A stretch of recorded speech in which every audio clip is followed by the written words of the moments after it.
धुरंधर movie की शुरुआत होती है भगवत गीता के एक श्लोक से, जहां पर श्री कृष्ण अर्जुन को बताते हैं कि अगर धर्म की रक्षा करते हुए तुम गिर भी गए तो स्वर्ग तुम्हारा है, और जीत गए तो ये धरती तुम्हारी है।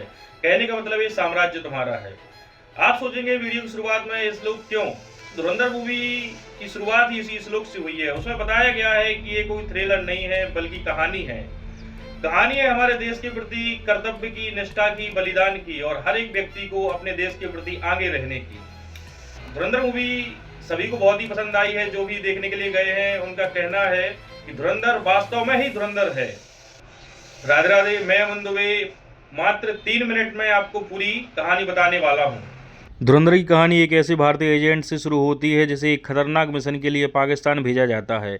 यह किरदार रणवीर सिंह ने निभाया है और पूरी कहानी उन्हीं की इस बात के इर्द गिर्द घूमती है कि वो पाकिस्तान में रहते हुए लोगों का भरोसा कैसे जीतते हैं, अपने ऊपर शक कैसे नहीं आने देते और कैसे हर दिन अपनी जान को रिस्क में डालकर जानकारी इकट्ठी करते रहते हैं।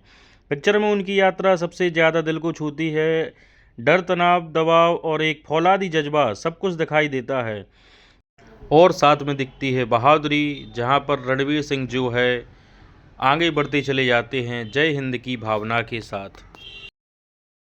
इसके बाद आता है अक्षय खन्ना का किरदार, जो पूरे ऑपरेशन का दिमाग। रणवीर का हर एक कदम, हर मिशन, जानकारी, सब अक्षय की प्लानिंग, उनकी सोच और उनके डिसीजन से जुड़ी हुई है। कहीं ना कहीं पूरी पिक्चर इन्हीं दो किरदारों की आपसी समझ और भरोसे के बीच घूमती दिखाई देती है। अक्षय खन्ना स्क्रीन पर आए तो लोगों को बड़े पसंद आए हैं, और उनका जो एंट्री शॉट है उसकी बड़ी तारीफ हो रही है। लोग रील बना बना कर डाल रहे हैं।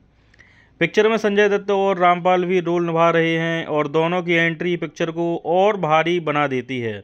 संजय दत्त का किरदार कहानी में एक अनुभवी, सख्त और अपने तरीके से काम करने वाला ऑफिसर, जो कि मिशन में इम्पोर्ट मोड लाता है। वहीं अर्जुन रामपाल एक रहस्यमय और तेज़ दिमाग वाले व्यक्ति का रोल निभा रहे हैं, जिनकी मौजूदगी से कहानी में तनाव और रोमांच बना रहता है।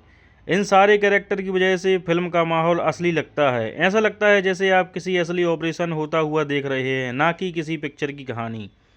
यही कारण है कि धुरंधर को एक रियल स्पाई थ्रिलर कहना, जो कि बिल्कुल सही है।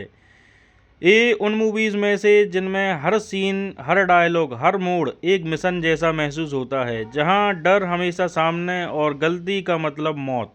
अब बात आती है पिक्चर क्यों देखनी चाहिए। सबसे पहले रीज़न यह है कि मूवी केवल एक्शन पर नहीं बल्कि इमोशन, टफ डिसीजन और देश की सिक्योरिटी पर है। रणवीर सिंह जिसे तरीके से पाकिस्तान में छुपकर काम करते हैं, लोगों का विश्वास जीतते हैं, हर कदम पर खतरे से घिरे रहते हैं। यह सब देखकर ऑडियंस जो कहानी से जुड़ जाती है। अक्षय खन्ना जो मजबूत और शांत दिमाग वाला कैरेक्टर है, वह अपनी कहानी को कैसे बैलेंस करता है। संजय दत्त और अर्जुन रामपाल पिक्चर को और गहराई और दम देते हैं। दूसरा रीज़न यह भी है, वास्तविक दुनिया के आधार पर बनने लगती है। दुनिया भर में जासूसी, आतंकवाद और देश के बीच स्ट्रेस सच्चाई है, और धुरंधर को एक दिलचस्प कहानी के रूप में दिख रही है। अब बात करते हैं उन प्रॉब्लम की जिन पर लोग जो हैं परेशान हो रहे हैं। कुछ लोग हैं जो बार बार इसकी बात कर रहे हैं कि राष्ट्रभक्ति ज़्यादा ही पाकिस्तान को ज़्यादा नेगेटिव दिखा दिया, भारतीय एजेंसी की ज़्यादा ही तारीफ कर दी है, आतंकियों को बुरा दिखा दिया है। तो ये सब सच ही तो है। अगर आप ध्यान से देखो, ये तो कुछ भी इसमें असामान्य बात नहीं है। राष्ट्रभक्ति स्वाभाविक भावना है, इससे गलत कुछ भी नहीं है।